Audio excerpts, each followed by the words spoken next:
The Justice Department said the report was delivered by a security officer Friday afternoon to the office of Deputy Attorney General Rod Rosenstein. Word of the delivery triggered reactions across Washington. Shortly afterward, Attorney General William Barr released a letter noting his plans to write his own account of Mueller's findings. The White House released a statement saying it had not seen or been briefed on the document. Next steps are up to Attorney General William Barr, said White House spokeswoman Sarah Sanders. Barr said he could send his account to Congress quickly. I am reviewing the report and anticipate that I may be in a position to advise you of the special counsel's principal conclusions as soon as this weekend, Barr said in his letter. The top Republicans and Democrats on the House and Senate Judiciary Committees. He pledged a commitment to transparency. He said the Justice Department had not denied any requested action by his office. Barr was required to disclose to Congress any instance in which Mueller asked to take an action during his investigation but was told no by the department. With no details released at this point, it's not known whether Mueller's report answers the core questions of his investigation. Did Trump's campaign collude with the Kremlin to sway the 2016 presidential election in favor of the celebrity businessman? Also, did Trump take steps later, including by firing his FBI director, to obstruct the probe? But the delivery of the report does mean the investigation has concluded without any public charges of a criminal conspiracy between the campaign and Russia, or of obstruction by the president. It's unclear what steps Mueller will take if he uncovered what he believes to be criminal wrongdoing by Trump, in light of Justice Department legal opinions that have held that sitting presidents may not be indicted. The mere delivery of a confidential report will set off immediate demands, including in the Democratic-led House, for full release of Mueller's findings. Barr has said he wants to make as much public as possible, and any efforts to withhold details will prompt a tussle between the Justice Department and lawmakers who may subpoena Mueller and his investigators to testify before Congress. Such a move by Democrats would likely be vigorously contested by the Trump administration.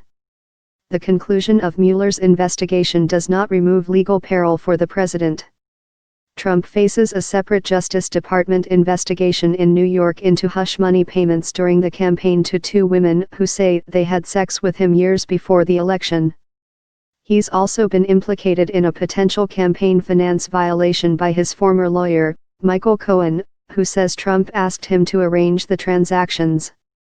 Federal prosecutors, also in New York, have been investigating foreign contributions made to the president's inaugural committee.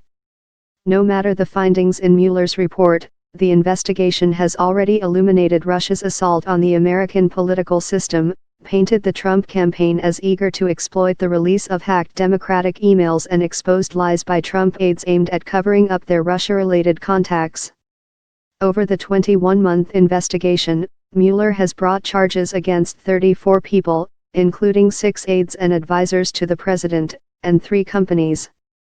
The special counsel brought a sweeping indictment accusing Russian military intelligence officers of hacking Democrat Hillary Clinton's campaign and other Democratic groups during the 2016 election.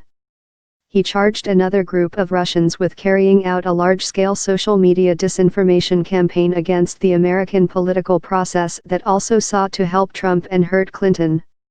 Closer to the president, Mueller secured convictions against a campaign chairman who cheated banks and dodged his taxes, a national security advisor who lied about his Russian contacts, and a campaign aide who misled the FBI about his knowledge of stolen emails.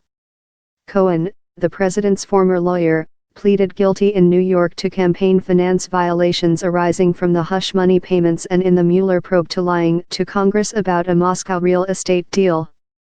Another Trump confidant, Roger Stone, is awaiting trial on charges that he lied about his pursuit of Russian-hacked emails ultimately released by WikiLeaks. It's unclear whether any of the aides who have been convicted, all of whom have pleaded guilty and cooperated with the investigators, might angle for a pardon. Trump has left open the idea of pardons. Along the way, Trump lawyers and advisors repeatedly evolved their public defenses to deal with the onslaught of allegations from the investigation.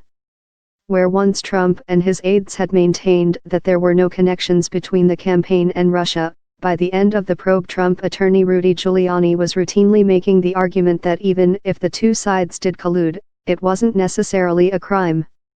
The goalpost shifting reflected the administration's challenge in adopting a singular narrative to fend off allegations.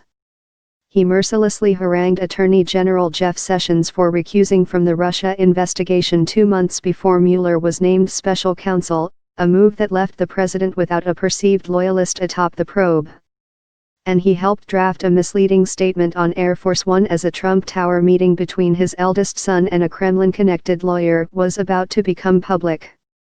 The meeting itself became part of Mueller's investigation, entangling Donald Trump Jr. in the probe. Mueller's team also interviewed the president's son-in-law, Jared Kushner, multiple times.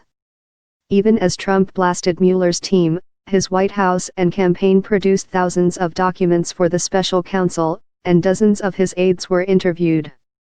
The president submitted written answers to Mueller regarding the Russia investigation, but he refused to be interviewed.